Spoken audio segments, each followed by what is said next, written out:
জনাব রাহাত মিনহাজ, আজকে আমরা এমন একদিন আমরা আলোচনায় বসেছি যে আজকে 15 আগস্ট, এবং আজকে দেখলাম আপনি আপনার একটা লেখা আমি বিডি নিউজ 24-এ পড়লাম, এবং আপনি 1975-এর 15 আগস্টে কি হচ্ছিল, কি হওয়ার কথা ছিল, শেষ পর্যন্ত কি হয়েছিল, এগুলো নিয়ে একটা আলোচনা করেছেন।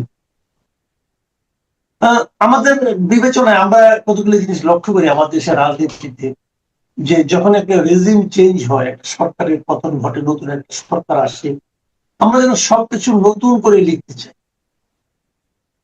যা ঘটেছে অথবা যা আমি যেভাবে ঘটাতে চেয়েছিলাম অথবা যে ঘটনাটাকে আমি পছন্দ করছি না, সেটাকে আমি সম্পূর্ণভাবে ডাস্টার দিয়ে যেন ব্ল্যাকবোর্ড থেকে মুছে দিই।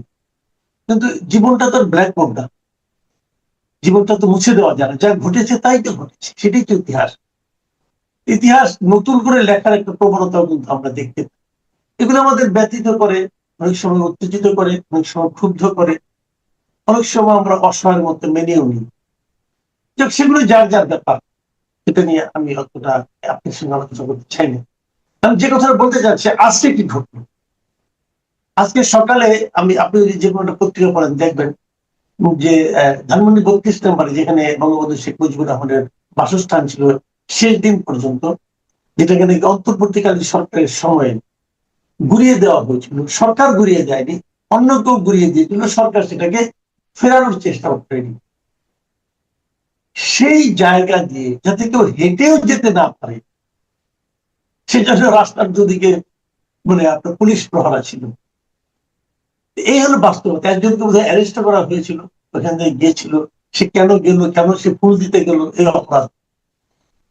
তো সেগুলো নিয়ে আমার কিছু ছোটখাটো প্রশ্ন আছে, প্রশ্নগুলো আপনাকে করবো, কিন্তু তার আগে সামগ্রিক ভাবে আপনার মূল্যায়নটা আমি জানতে চাচ্ছি 15 আগস্টকে কেন্দ্র করে।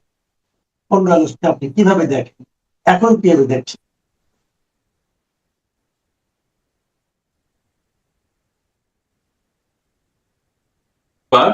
আমি শুধু একটি কথা বলে দেখেন, আমি আমি পড়াই সাংবাদিকতায়, গণযোগাযোগ সাংবাদিকতা আমার ডিসিপ্লিন।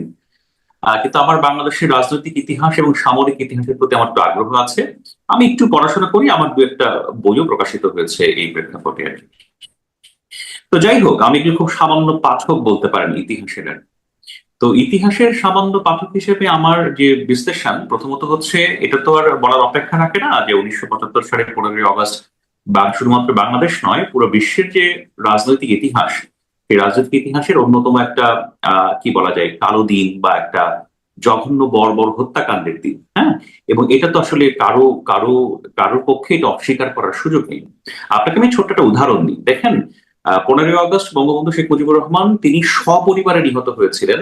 তিনি তার শুধু সন্তানদের সাথেই নিহত হননি, সন্তানদের পুত্রবধূ এবং তার স্ত্রী নিহত হয়েছিলেন, এবং আরো কিছু নারী সদস্য হত্যাকাণ্ডের শিকার হয়েছে।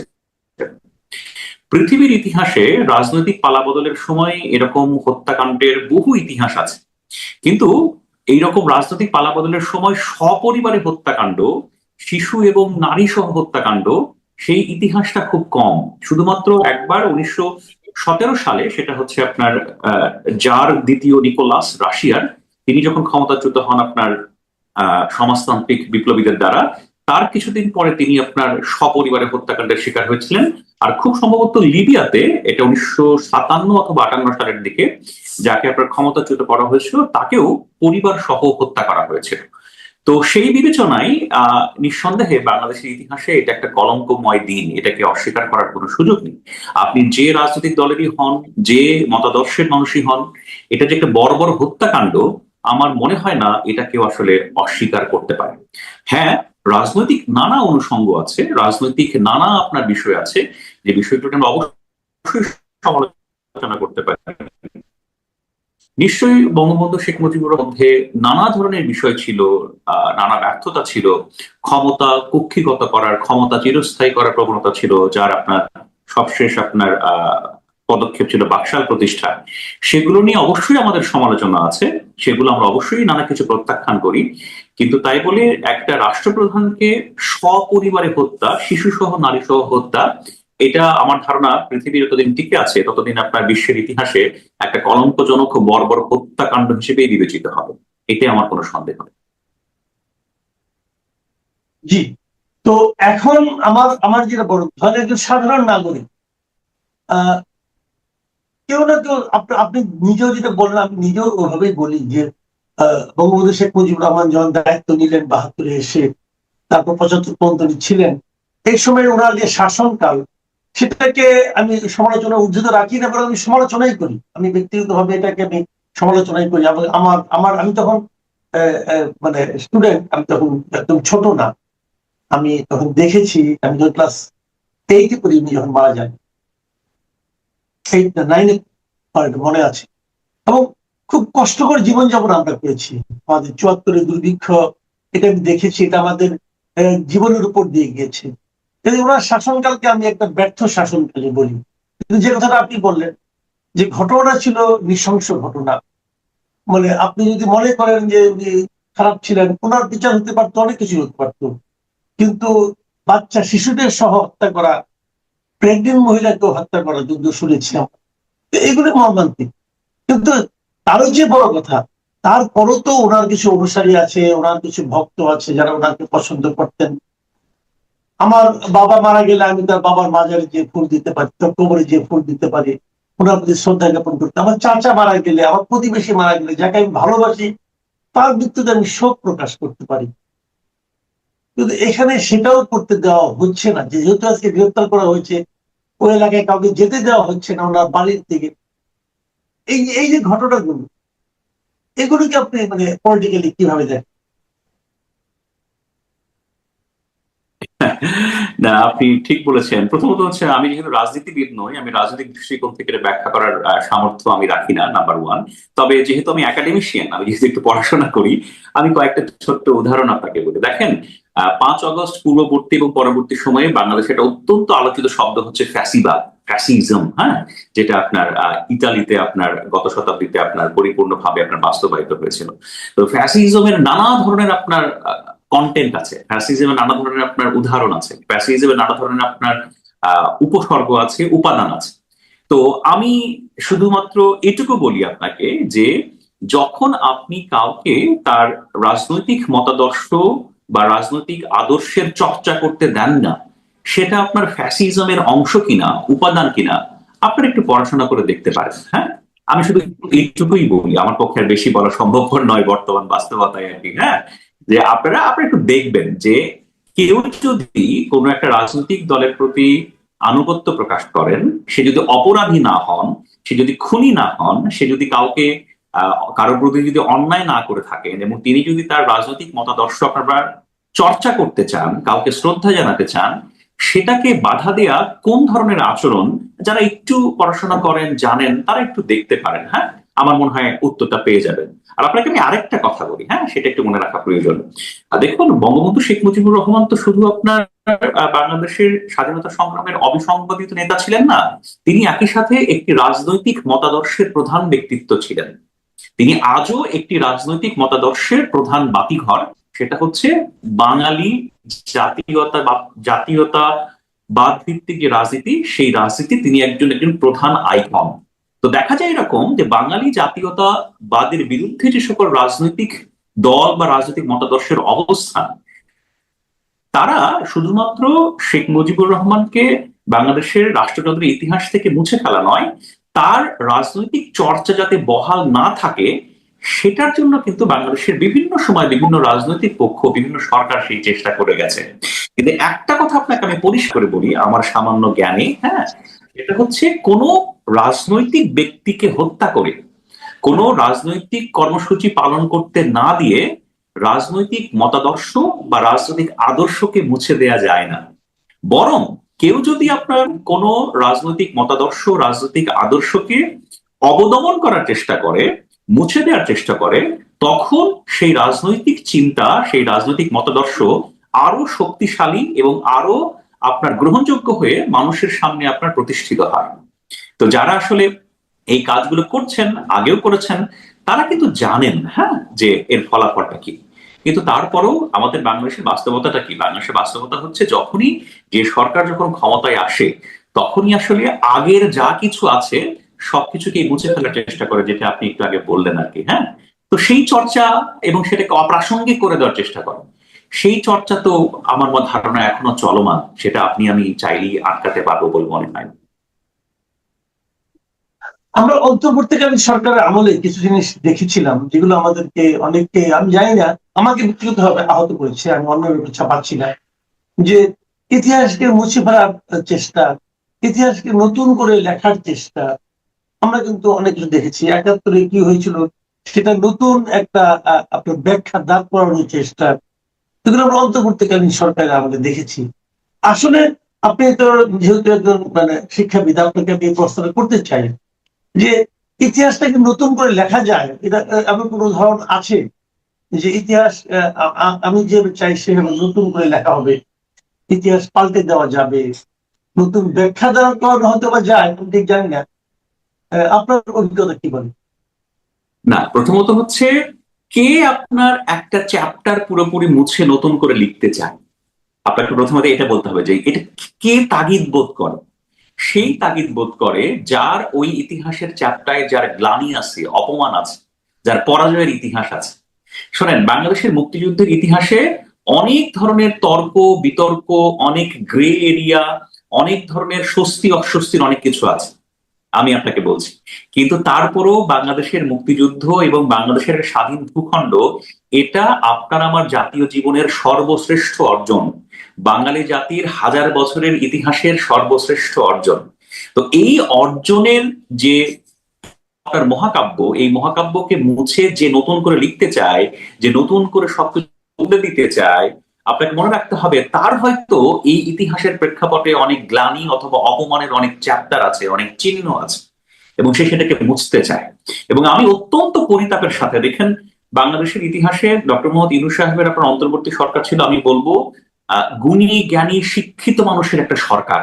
এত গুণী মানুষ, এত সংবেদনশীল শিক্ষিত মানুষ বাংলাদেশের রাষ্ট্রযন্ত্রে একসাথে কখনো দায়িত্বে ছিল না, আমি আপনাকে দায়িত্ব নিয়ে বলছি।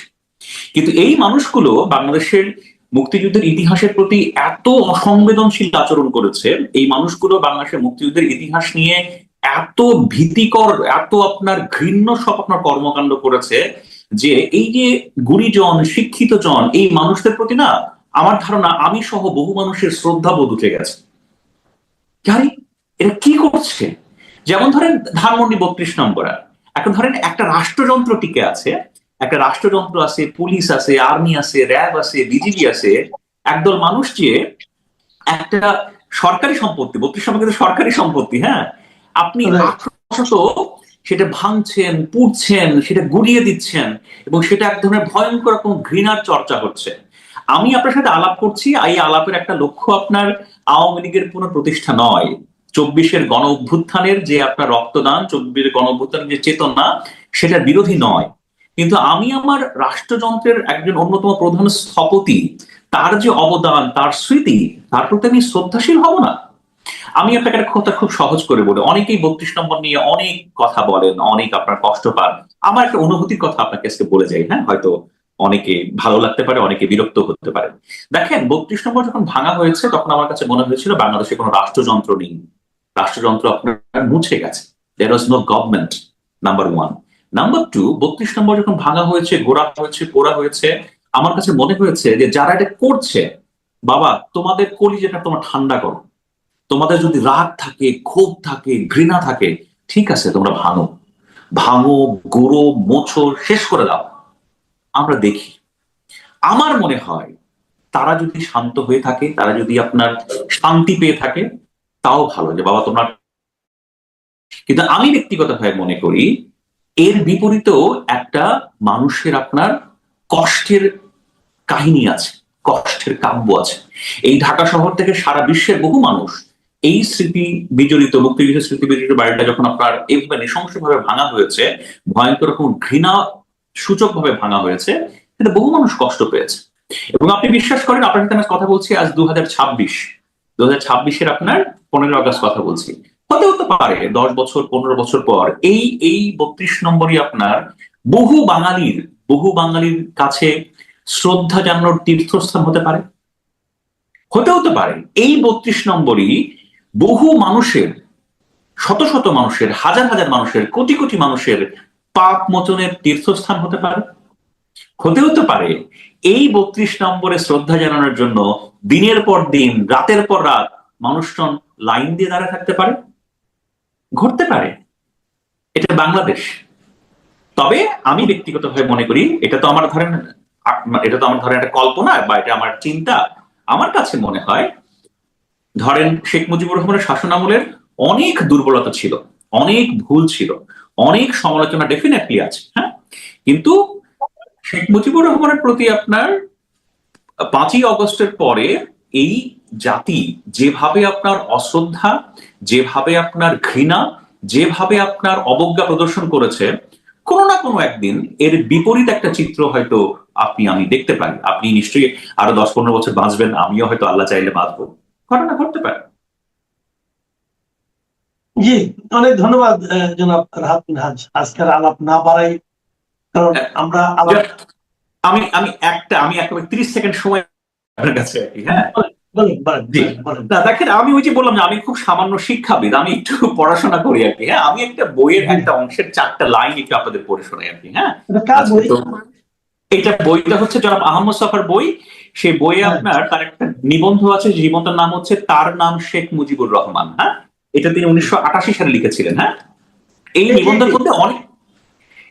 মধ্যে তিনি অনেক সমালোচনা করেছেন শেখ মুজিবুর রহমান সাহেবের আর কি, হ্যাঁ। এখানে অনেক সমালোচনা আছে। তার শেষে কয়েকটা লাইন আছে, হ্যাঁ। আমি সেটা একটু আপনার উদ্দেশ্যে এটা লেখা হচ্ছে কোন সালে এই প্রবন্ধটা? আচ্ছা, এই প্রবন্ধটার নাম হচ্ছে আপনার তার নাম শেখ মুজিবুর রহমান। এই প্রবন্ধটা প্রকাশিত হয়েছিল এই বইয়ের তথ্য অনুযায়ী 1988 সালে। আচ্ছা, 88 সাল, হ্যাঁ। আচ্ছা, এই বইয়ের শেষ 4-5টা লাইন একটু আপনাকে আমি পড়ে শোনাতে চাই আর কি, হ্যাঁ। তিনি শেখ মুজিবুর রহমান সাহেবের অনেক সমালোচনা করেছেন, তার আপনার মুক্তিযুদ্ধের ভূমিকা নিয়ে অত্যন্ত কঠোর সমালোচনা করেছেন। কিন্তু শেখ মুজিবুর রহমানের মৃত্যুর পরে জনাব আহমদ ছফা তাকে নিয়ে কয়েকটা লাইন লিখেছিলেন, সেটা এই নিবন্ধে আছে, সেটা একটু আমাদের শেয়ার করে শোনাচ্ছি। আজ থেকে অনেক অনেক দিন পরে হয়তো কোনো পিতা তার শিশু পুত্রকে বলবেন, জানো খোকা, আমাদের দেশে একজন মানুষ জন্ম নিয়েছিলেন যার দৃঢ়তা ছিল, তেজ ছিল, আর ছিল অসংখ্য দুর্বলতা। কিন্তু মানুষটির হৃদয় ছিল, ভালোবাসতে জানতেন। দিবসের উজ্জ্বল সূর্যালোকে যে বস্তু চিকচিক করে জ্বলে তা হলো মানুষটির সাহস। আর জ্যোৎস্না রাতে রূপালী কিরণ ধারায় মায়ের স্নেহের মতো যে বস্তু আমাদের অন্তরে শান্তি ও নিশ্চয়তার বোধ জাগিয়ে তোলে তা হলো তার ভালোবাসা। জানো খোকা, তার নাম শেখ মুজিবুর রহমান। ধন্যবাদ। জি, ধন্যবাদ জনাব রাহাত মিনহাজ। আপনার সঙ্গে এমন একটা সময় কথা বললাম এবং এমন একটা বিষয় নিয়ে কথা বললাম, যে বিষয়টা নিয়ে এই দিনে অনেকে হয়তো কথা বলতে স্বাচ্ছন্দ্য বোধ করেন না। হয়তো আমাদের চরণেও কিছুটা আপনার লুকোছাপা ছিল, হয়তো আপনার উত্তরে ছিল, আমার প্রশ্নের ক্ষেত্রে ছিল, এবং সেটাও ছিল এই সময়ের কারণে। আমরা এমন একটা সময় আসলে চাই না, বরঞ্চ আমরা এমন একটা সময় চাই যখন যার মনে যা আছে সে নিঃসংক চিত্তে সেই কথাটা উচ্চারণ করতে পারবে। আমরা এমন একটা সময় চাই, এবং সেই সময়টাকে আমরা কোনো অনুকূল সময় বলতে চাই না। আমি বলতে চাই সেটা হলো আমাদের হোক স্বাভাবিক সময়। কারণ বদান্যতায় সেই ধরনের সময় আসবে এটা চাই না। স্বাভাবিক নিয়মেই সেই ধরনের সময় আসবে যখন যার মনে যা আছে, যদি শেখ মুজিবের বিরুদ্ধে কিছু থাকে যেমন সে নিঃসঙ্গ চিত্ত উচ্চারণ করতে পারবে, যদি শেখ মুজিবুর রহমানের পক্ষে তার কোনো অনুভূতি থাকে সেটাও সে যেন নিঃসঙ্গ চিত্ত উচ্চারণ করতে পারে। আপনি যে আহমদ ছফার যে প্রবন্ধটাকে শেষ করলেন, আহমদ ছফা যেমন শেখ মুজিবের সমালোচনা করেছেন, আবার শেখ মুজিবের যে একটা অসাধারণ বৈশিষ্ট্য সেই বৈশিষ্ট্যের কথা উচ্চারণ করেছে। আমরা এরকম সময় চাই, আমরা এরকম উচ্চারণের মানসিকতা চাই, এবং সেই মানুষতেই আমরা শ্রদ্ধা জ্ঞাপন করছি স্বাধীন বাংলাদেশের স্থপতি বঙ্গবন্ধু শেখ মুজিবুর রহমানের প্রতি। আজ 15 আগস্ট। স্বাভাবিকভাবে আর বর্ণনা করা দরকার নেই।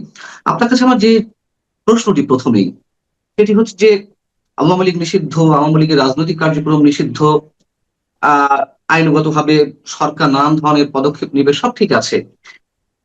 কিন্তু আমরা ডক্টর ইউনূস সরকারের সময় যা দেখলাম, যে বঙ্গবন্ধুর নাম উচ্চারণ করা যাবে না, মুক্তিযুদ্ধ সম্বন্ধে কিছু বলতে গেলে মবের শিকার হতে হচ্ছিল মানুষকে, এবং বঙ্গবন্ধুর 32 নম্বর বাড়িটিতে যারা শ্রদ্ধা জানাতে গেছে হেনস্থার শিকার হয়েছে। গত বছর তো একজন রিক্সাওয়ালাকেও আটক করা হলো, জেলে নেওয়া হলো, আরো অনেক কিছু ঘটেছে। এখন তো একটা নির্বাচিত সরকার এবং বিএনপি ক্ষমতায়, তাদের দাবি অনুযায়ী স্বাধীনতা ঘোষকের দল। এখন কেন মানুষ বঙ্গবন্ধুর প্রতি শ্রদ্ধা জানাতে পারছে না? এবং 32 নম্বরও এই 2026-এর 15ই আগস্টও ব্যাপক নিরাপত্তা ব্যবস্থা নেওয়া হয়েছে, সারা দেশে কড়া নিরাপত্তা ব্যবস্থা, এবং 32 নম্বরের দল কামান পর্যন্ত রাখা হয়েছে। আপনি কি বলবেন এখানে এসে? অসংখ্য ধন্যবাদ আপনাকে, দর্শক শ্রোতাকে। আজকে এই মহান শোক দিবস 1975 সালের, আজ থেকে 51 বছর আগে এই যে সপরিবার হত্যাকাণ্ড, এর ভিতরে একটা রাজনৈতিক উদ্দেশ্য ছিল, এবং সেই উদ্দেশ্যটা হচ্ছে বঙ্গবন্ধুকে না, মুক্তিযুদ্ধকে নিশ্চিহ্ন করে দেয়। কিন্তু সেটা করতে পারে নাই এই কারণেই যে বাংলাদেশের জনগণ, স্বাধীনতাকামী জনগণ মুক্তিযুদ্ধের প্রশ্নে অটল অবিচল ছিল। যার কারণে আমরা দেখতে পেয়েছি 75-এর পরে বঙ্গবন্ধু হত্যা কিন্তু বিচার করা যাবে না, ইন্ডেমনিটি দেওয়া হয়েছিল, এবং বঙ্গবন্ধুর 15ই আগস্ট পালন, শোক দিবস, অমুক তমুক কেউ কিছু করতে পারে না, এসব বিষয়ে বহু ইচ্ছা কাহিনী বাংলাদেশে আছে অতীতে। কিন্তু আলটিমেটলি এটাকে রক্ষা করা যায়নি। হত্যাকারীদের ফাঁসি হয়েছে, কিছু হত্যাকারী পলাতক এখনো আছে বিভিন্ন দেশের মধ্যে, 5 জনের মতো। আজকে হত্যাকাণ্ড যদি আমরা খেয়াল করি, হত্যাকাণ্ড দেখেন, বঙ্গবন্ধুকে 18টা গুলি করছিল। এই যে এই আন্দোলনে, বিগত আন্দোলনে একটা পুলিশের ছেলে মারা গেছে, সে পুলিশ অফিসার বলছিল যে স্যার, একটা লোককে মারতে কটা গুলি লাগে, শীত সন্তানটাকে মারতে কটা গুলি লাগে স্যার? ঠিক সেই রকমই একটা লোককে 18টা গুলি করছে পেটে, বুকে, এবং শুধু তাই না, মুখ মুখ বাদ দিয়ে যে তর্জনী উনি স্বাধীনতা নির্দেশ করেছিল, সেই তর্জনীটাকে ছিন্ন ভিন্ন করা হয়েছে, এবং সেই লাশটা নিয়ে যাওয়া হয়েছে টুঙ্গিপাড়ায়, লাশ না দেখিয়ে পেঁচিয়ে তাকে দাফন করার জন্য। সেখানে ইমাম সাহেব উনি প্রটেস্ট করেছেন, না এইভাবে কোনো মুসলমানের দাফন হতে পারে না, আমাকে দেখতে হবে উনি শেখ বঙ্গবন্ধু, শেখ মুজিব কিনা। যাই হোক, সেও দাফনটা সংগঠিত হয়েছে সে জায়গায়, এবং কি পরিণত দাফন হয়েছে শেখ মুজিবুর। আপনারা জানেন যে সেখানটায় সাবানটা দিয়ে, ওই যে শাড়ি দিয়ে, হ্যাঁ, সাদা শাড়ির পার কেটে দিয়ে তাকে দাফন করা হয়েছে। দুর্ভাগ্য জাতি। কিন্তু একটা বিষয় আজকে 51 বছর পর বলতে বাধ্য হচ্ছি আমি, আমার মনে হচ্ছে স্বাধীনতাকামী মানুষের হৃদয়ে বঙ্গবন্ধুর স্থানটা আছে। আজকে আমি খুব পরিষ্কার বলতে চাই, বঙ্গবন্ধুকে যতভাবেই নির্মূল করতে চাক না কেন, এই যে আজকে আমাদের প্রোগ্রাম ছিল বিকাল 5টার সময়, আমি জানি না প্রোগ্রামটা করতে পারবো কেন, ইতিমধ্যে পুলিশ অফিস আমাদের ঘিরে ফেলছে, আমাকে বলছে, ফোন করছে যে আপনারা এই প্রোগ্রাম করতে পারবেন। আমরা বলছি যে তো এটা আওয়ামী লীগের কোন দলীয় প্রোগ্রাম না, উনি স্থপতি, মুক্তি স্থপতি, উনি নিঃশংস হত্যা হয়েছে, আমরা এটা করে আসছি। ইভেন কি গত যে গভর্নমেন্ট, যে ইউনূস সরকার, যে কুখ্যাত সরকার ইউনূস সরকার, সেই সরকারের সময় আমরা করছি। 5 তারিখে অভ্যুত্থান হওয়ার পরও আমরা 15 তারিখে সে প্রোগ্রাম করেছি। এইরকম একটা অবস্থায় আজকে এই প্রোগ্রামটা করতে না দেওয়ার জন্য অলরেডি পুলিশ হাজির হয়ে গেছে। আমরা যোগাযোগ করেছি, দেখি কি হয়। একটা বিষয় খুব পরিষ্কার, এখানটায় একটা চক্র আছে। আমি একটু প্রশ্ন করি নজরুল হক প্রধান, সরি, আমি আরেকটু ক্লিয়ার হতে চাই। মানে বাংলাদেশ জাসদের পক্ষ থেকে আপনারা 15ই আগস্ট শোক দিবস উপলক্ষে কর্মসূচি থ্রো করেছিলেন বাংলাদেশ জাসদের ব্যানারে, সেই প্রোগ্রাম হতে দিচ্ছে না, মানে পুলিশ বাধা দিচ্ছে, বিষয়টি কি এই? আমরা শুনেন, আমরা জাসদ, আমরা বিশেষ করে মানে এরশাদ অভ্যুত্থানের পরে, পতন হওয়ার পরে আমরা বঙ্গবন্ধুর 15ই আগস্ট শোক দিবসটা পালন করি। আমরা আমাদের দলের পক্ষ থেকে আমরা পরে ওইখানটা ভিড় 32-এ যেতাম না, কিন্তু আমরা অফিসে আমরা মাল্য দিয়ে 15ই আগস্ট পালন করতাম, এবং সেই 15ই আগস্ট শোক দিবস ধারাবাহিকতায় প্রত্যেকবার আমরা করেছি। গতবার অধিক অভ্যুত্থানের 5 আগস্ট অভ্যুত্থান হওয়ার পরে 15 তারিখ করেছি আমরা অফিসে, এবং আজকে অফিসে করার ক্ষেত্রে নতুন করে পুলিশের বাধা চলে আসছে আর কি, যে করতে দেবে। তো এইটা হচ্ছে যে, একটা হচ্ছে যে যারা মুক্তিযুদ্ধের ঘোষক দাবি করে, তারা যদি 15ই আগস্ট বঙ্গবন্ধু, হ্যাঁ, এটা আওয়ামী লীগকে ব্যান করছে, সেটা আওয়ামী লীগের রাজনীতি ব্যান করছে, ধর্মীয় গ্রেপ্তার করবে, সেটা আমাদের কথা নেই। কিন্তু যারা যারা এই প্রোগ্রাম ঘরে করবে, বাদ একটা রাজনৈতিক দল, আমরা প্রোগ্রাম করবো, এই প্রোগ্রাম বাধা দেবে কেন? আজকে এই পেস্টে আমরা দলগত ভাবে এই প্রোগ্রামটা করি, আমরা 15ই আগস্ট পালন করি, বঙ্গবন্ধুর মৃত্যু দিবস, শোক দিবস আমরা করে আসতেছি। কিন্তু আজকেই প্রথম বাধার সম্মুখীন হলাম আমরা। ইভেন কি এটা আমরা কেয়ারটেকার গভর্নমেন্টের সময়, ইন্টারিম গভর্নমেন্টের সময়ও বাধার সম্মুখীন হই নাই, আজকে বাধার সম্মুখীন হচ্ছে। এটাই হলো কথা আর কি। দুর্ভাগ্য, এই যে বঙ্গবন্ধুকে ভয়, কেন এত ভয়? যারা বঙ্গবন্ধুকে ভয় করছে তারা মূলত স্বাধীনতাকে ভয় করছে, স্বাধীনতা মানতে চাচ্ছে না। যদিও স্বাধীন বাংলাদেশের বিভিন্ন রকম জিনিস তারা দাবি করতেছে, তাই না? কিন্তু তারপরও তারা এই স্বাধীনতাকে মানতে না চাওয়ার কারণেই কিন্তু আজকে এই বঙ্গবন্ধুর পরে এমবার্গো। আমি মনে করি সরকারের সুবিধা উদয় হোক, বঙ্গবন্ধু আওয়ামী লীগের কোনো নেতা না, বঙ্গবন্ধু এই দেশের জাতির অহংকার, আমাদের স্বপ্ন, আমাদের সাথ। এবং সেই বঙ্গবন্ধুকে এখানকার সপরিবারের নৃশংসভাবে হত্যা করা হয়েছে। পৃথিবীতে এরকম হত্যাকাণ্ড এরকম ঘটে নাই। যদিও অনেক রাষ্ট্রনায়ক মারা গেছে, কিন্তু এইরকম হয়নি, বাচ্চা কাচ্চা সব মারা গেছে। এবং সেই মারা যাওয়ার পরে এখানটায় আপনার যদি মনে আছে ওই সময় এই তিন নেতার মাজারও কিছু লোক, 20-30 জন লোক পতাকা নিয়ে গেছিল, পাকিস্তান পতাকা নিয়ে, যে পাকিস্তান হয়ে গেছে। আবার বঙ্গবন্ধু মারা যাওয়ার এখানকার খবর প্রকাশিত হওয়ার আগেই পাকিস্তানের করাচিতে জং পত্রিকা ছেড়ে ফেলছিল যে আবার পাকিস্তান হচ্ছে।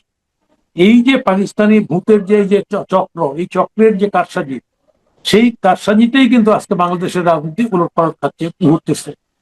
আজকে এই কারণে আজকে পরিষ্কার বলতে যাচ্ছি আমি, বাংলাদেশের গণতন্ত্রকে যদি নিরাপদ করতে হয়, গণতন্ত্র সহনশীল করতে হয়, তাহলে বাংলাদেশের মুক্তিযুদ্ধকে স্বীকার করে নিয়েই করতে হবে। বাংলাদেশের মুক্তিযুদ্ধকে কিছু কিছু জিনিস স্বীকার করলাম, যেটা পছন্দ হইলো, বাকিটা স্বীকার করলাম না। এইভাবে করে বাংলাদেশের গণতন্ত্রকে নিরাপদ করা যাবে না, এই রাষ্ট্রটাকেও নিরাপদ করা যাবে না। যদিও আমরা দেখতে পাচ্ছি এখানটায় একটা চক্র এই আন্দোলন বিজয়ের পরে মানে মুক্তিযুদ্ধ নিয়ে অসংখ্য আজে বাজে কথা বলছে। তাদের মূল টার্গেটটা হচ্ছে এই মুক্তিযুদ্ধটাকে অস্বীকার করা, আমাদের দীর্ঘদিনের ধারাবাহিক যে সংগ্রাম, বাঙালি জাতীয়তাবাদী উন্মেষের যে সংগ্রাম, সেই সংগ্রামকে অস্বীকার করা, মুক্তিযুদ্ধকে অস্বীকার করা, বঙ্গবন্ধুকে অস্বীকার করা, এবং দেশটার এমন একটা জায়গায় নিয়ে যাওয়া যেটা বলার সাহস করছে না, কিন্তু আলটিমেটলি ওই জায়গায় একটা উগ্র ধর্মান্ধ দেশে পরিণত করার প্রচেষ্টা করা হচ্ছে। এবং যার কারণে এখানে দেখবেন জিন্নাকে জাতির পিতা মানতে রাজি, তখন কিন্তু এই কথাগুলি আসেনি, কিন্তু বঙ্গবন্ধুর কথা বললে তখন এই জাতির পিতা। তার মানে এরা একটা উগ্রতা দিয়ে এই দেশটাকে, আমাদের স্বাধীনতা, আমাদের সার্বভৌমত্ব নষ্ট করতে চায়। আজকে সেই শক্তি কোনো না কোনো ফর্মে রাষ্ট্র ক্ষমতায় সরাসরি আসেন না হলো, তাদের প্রভাব যে রাষ্ট্র ক্ষমতার সঙ্গে আছে এটা খুব পরিষ্কার হয়ে যাচ্ছে ডে বাই ডে। আমি বর্তমান সরকারের সবুজ উদয় হোক, জিয়াউর রহমান মুক্তিযুদ্ধের ঘোষক, আমরাও মনে করি আজকে বাংলাদেশের রাজনীতিটাকে যদি ঠিক জায়গায় না আনতে পারে, তাই না, এর মাসুল কিন্তু দিতে হবে। প্রতিবারই চেষ্টা করা হচ্ছে প্রতিটা পদক্ষেপে, প্রতিটা সংস্কার আলোচনায় মুক্তিযুদ্ধকে খাটো করার, ছোট করার, মুক্তিযুদ্ধকে খাটো করে ছোট করে এই দেশটাও বড় হবে না, এই দেশটার কোনো নেতাও বড় হবে। মুক্তিযুদ্ধকে মহিমান্বিত করার মধ্য দিয়েই কেবলমাত্র আমাদের দেশটার সমৃদ্ধি, গৌরব এবং পৃথিবীর মানচিত্রে এই যে বাংলা ভাষার যে দেশটা দাঁড়িয়ে আছে, এটা মুক্তিযুদ্ধকে অবলম্বন করে। ফলে মুক্তিযুদ্ধকে বাদ দিয়ে এই দেশটাকে সামনের দিকে এগিয়ে নিয়ে যাওয়া যাবে না। দুর্ভাগ্যের বিষয় হচ্ছে একটা গোষ্ঠী বঙ্গবন্ধুকে হত্যার পরও এখন পর্যন্ত অবিরাম চেষ্টা করে যাচ্ছে কিভাবে মুক্তিযুদ্ধটাকে এখান থেকে বাদ দেওয়া যায়। আজকে যার কারণে এই সমস্যাগুলি হচ্ছে। আমরা তো এমনি একটা সহনশীল গণতান্ত্রিক পরিবেশ তো তৈরি করতে পারি নাই।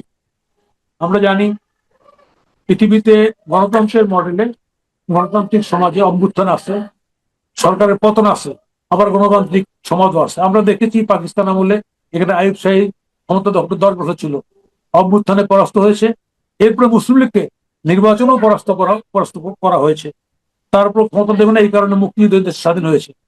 আমি যেটা বলতে চাচ্ছি কথাটা সেটা হচ্ছে যে আজকে এখানটায় যে আন্দোলনটা হয়ে গেল, সেই আন্দোলনে আওয়ামী লীগ আন্দোলনে পরাস্ত হয়েছে সত্য, এবং অনেকগুলো হত্যাকাণ্ড হয়েছে এটাও সত্য, কিন্তু নির্বাচনে আওয়ামী লীগকে পরাস্ত করা যায় না। কিন্তু নির্বাচনে আওয়ামী লীগকে পরাস্ত করা যেত, তাহলে আজকে বলা যেত যে আওয়ামী লীগ নির্মূল হয়েছে, নিশ্চিহ্ন হয়েছে। কিন্তু যেহেতু আওয়ামী লীগকে নির্বাচনে পরাস্ত করা যায় নাই, সেই ভয়ের থেকেই, এবং সেই জায়গাটাই আওয়ামী লীগের রাজনীতি করার জায়গা আছে, এবং সেই ভয়ের থেকে সরকারের পক্ষ থেকে বঙ্গবন্ধুর মৃত্যু দিবসও তার শোক পালন করতে তারা বাধাবন্ধ করতেছে।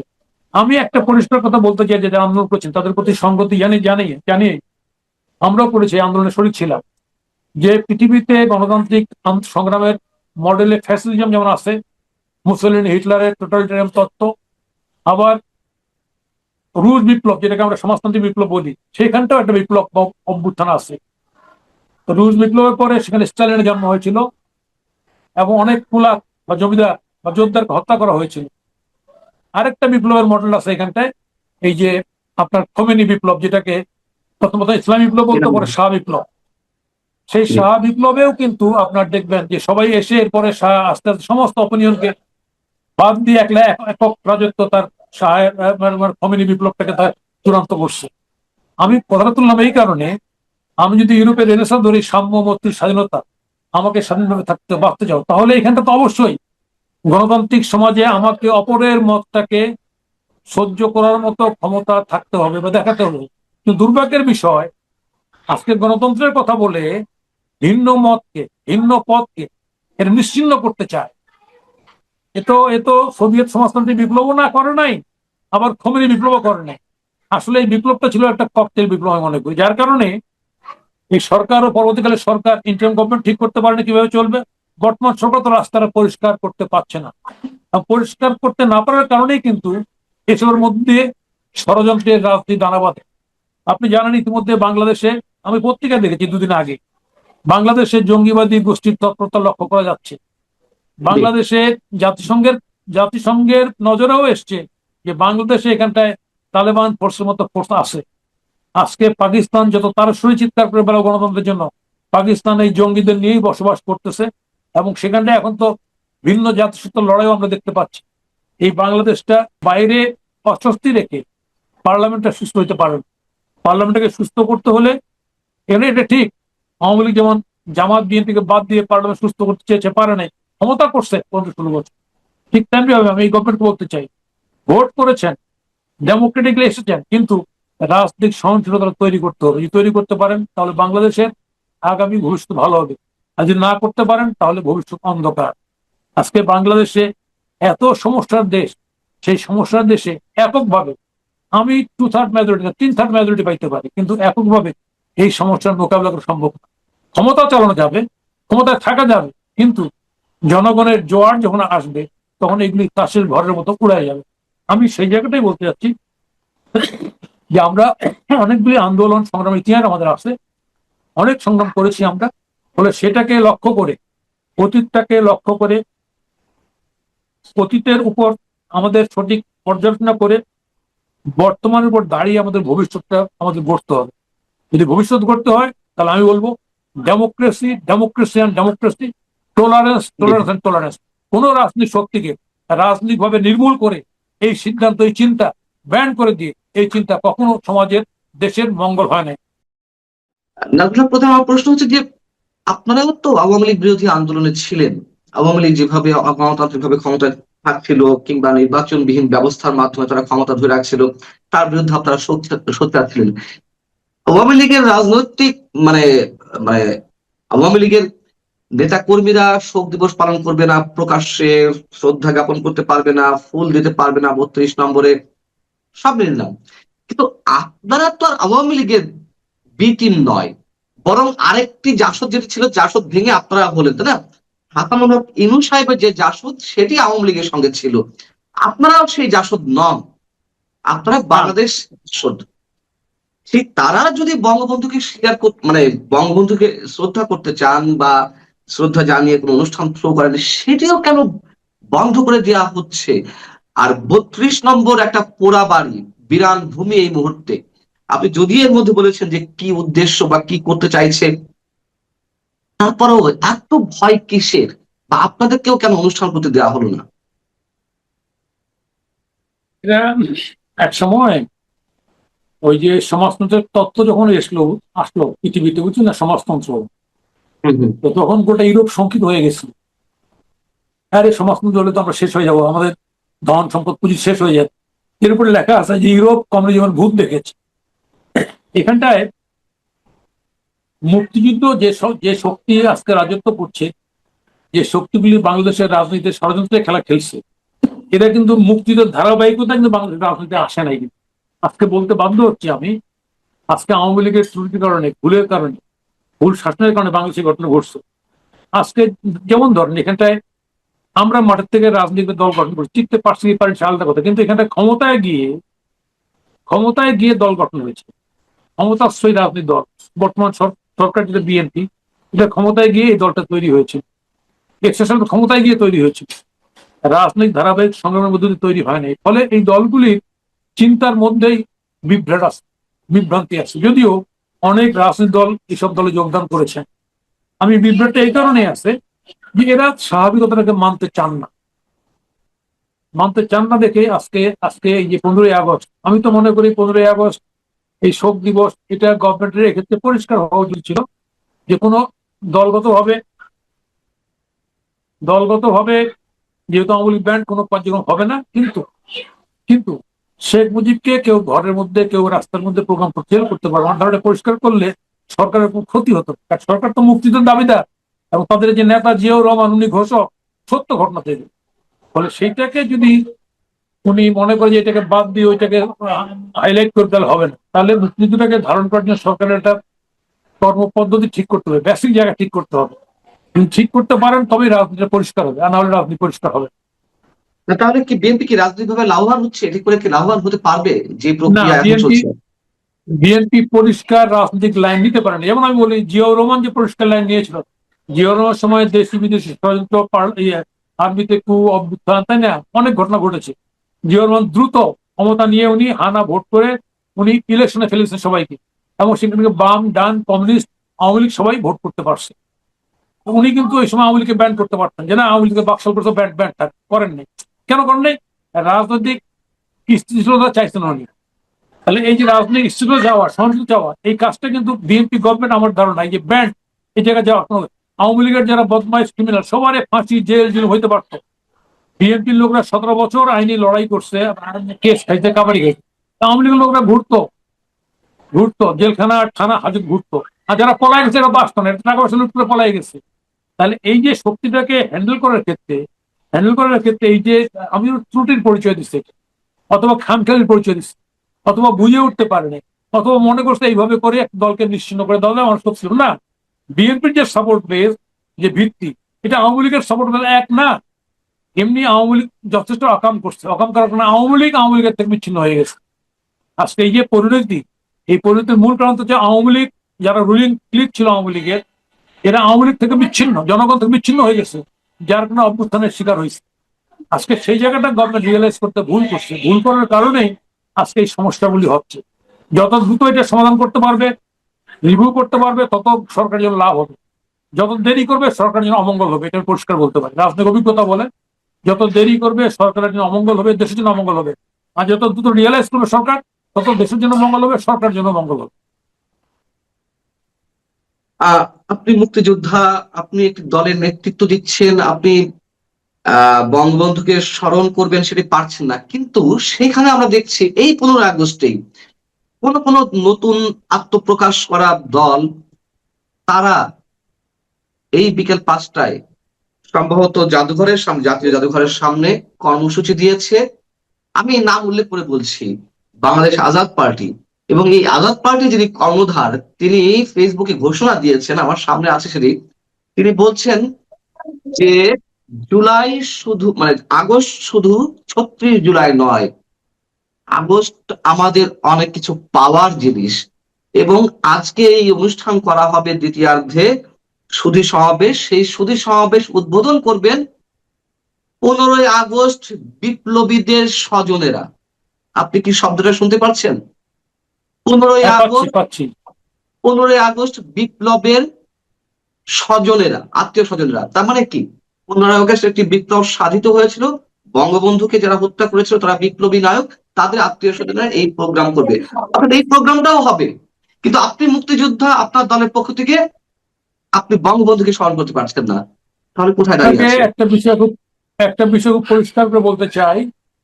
আমরা দেখেছি এই 75 সালের পরে মোনায়েম খানের মৃত্যুবার্ষিকী পালন করার চেষ্টা করা হয়েছে কয়েকবার, মোনায়েম খানের মৃত্যুবার্ষিকী। আমরাও কয়েকবার মৃত্যুবার্ষিকী রাজনীতি প্রোগ্রাম রেখেছিলাম। আলটিমেটলি এখন আর প্রোগ্রামটা কেউ পালন করে না, মৃত্যুবার্ষিকী। আজকে এই ধরনের প্রচেষ্টা হবে এই জায়গায়। 15ই আগস্ট মহান কাজ হয়েছে, বিপ্লবী বীর সূর্য সৈনিক, এগুলো চেষ্টা হবে। চেষ্টা করে করে এরা একসময় ক্লান্ত হয়ে এগুলি ছেড়ে দেবে। আজকে রাজনৈতিক এই যে পট পরিবর্তনের যে এগুলি যে রাজনীতির অগাছা, এই অগাছাগুলি জন্ম নেয় তখনই যখন রাজনীতি সঠিকভাবে চলে না। আজকে চলে না দেখে এই সমস্ত বিভিন্ন সংগঠন দেখবেন, আপনি সব নাম শোনেন না, নতুন সংগঠন জন্ম নিচ্ছে, এরা করতেছে। রাজনীতির ধারাবাহিকতা ঠিক থাকলে এই সংগঠন তৈরি হবে না। এগুলো অতীত হয়নি, ভবিষ্যৎ হবে। তবে কিছু কিছু ক্ষেত্রে ওই যে বললাম রাজনৈতিক অস্বস্তিকর পরিবেশে তখন এদের জন্ম হয়, এরা এইসব কাজ করার চেষ্টা করে, কিছুদিন চালায়, তারপর আবার বন্ধ হয়। এটি হচ্ছে ঘটনা। আমার শেষ প্রশ্ন গণমাধ্যম নিয়ে, মানে নিশ্চয়ই আপনি আপনার রাজনৈতিক জীবনে অনেক ধরনের কিছু ফেস করেছেন, গণমাধ্যমকে কেন্দ্র করে গণমাধ্যমের সামনাসামনি করেছেন, কথা বলেছেন, এখনো বলছেন। আমরা দেখলাম যে আওয়ামী লীগের সময় যে গণমাধ্যমগুলো বঙ্গবন্ধু বঙ্গবন্ধু জাতির জনক বলে বলে মুখে ফেনা তুলে ফেলতো, সেই গণমাধ্যমগুলো এখন এসে আবার তাদের কেউ কেউ বঙ্গবন্ধু শব্দটা উচ্চারণ করতে পারছে না, বলছে শেখ মুজিবুর রহমানের হত্যাকাণ্ডের 51তম দিবস।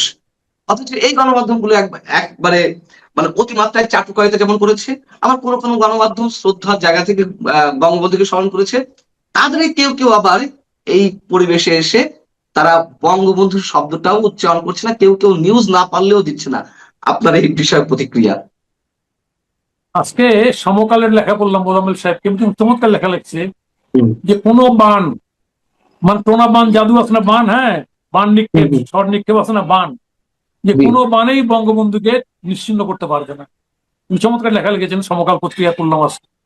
আজকে যারা এটা করছেন তারা তা কি বলবো, এটা আসলে আমাদের দেশে নাই, এই পাশে পশ্চিমবঙ্গে দেখতেছি যে লোকগুলি মমতা বন্দ্যোপাধ্যায়ের সঙ্গে যে লোকগুলি তার জীবদ্দশায় তাকে তাকে কি বলা যায়, ঈশ্বরের থেকে উপরে রাখলো, সেই লোকগুলি ছেড়ে হুম, গিয়ে ওই বিজেপির সঙ্গে গেছে। ফলে এইরকম দালাল চাটুকার সবসময় থাকবে বুঝো না, মির্জাফররা থাকবে, এদের নিয়ে বেশি চিন্তা করার সময় নেই, অবকাশ নেই। তবে লড়াইটা খুব কঠিন, আমাদের সেই লড়াইটা করতে হচ্ছে।